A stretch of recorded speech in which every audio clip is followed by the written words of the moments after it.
You ask Tiger to solve. This deals with linear equations with one unknown. The final result is x equals -21/4. Let's solve it step by step. Simplify the expression. Expand the parentheses.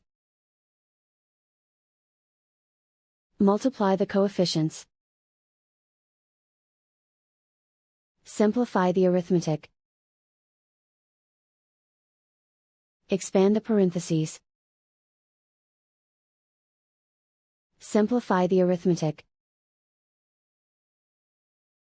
Group all x terms on the left side of the equation. Subtract 2x from both sides.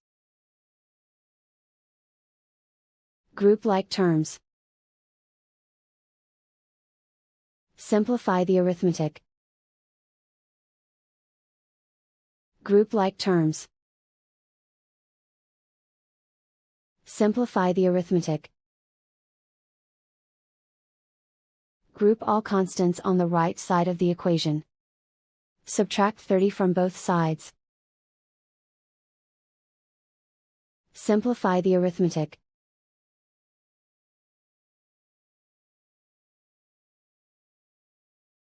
Isolate the x. Divide both sides by 8. Simplify the fraction. Find the greatest common factor of the numerator and denominator. Factor out and cancel the greatest common factor. And so the final result is x equals -21/4.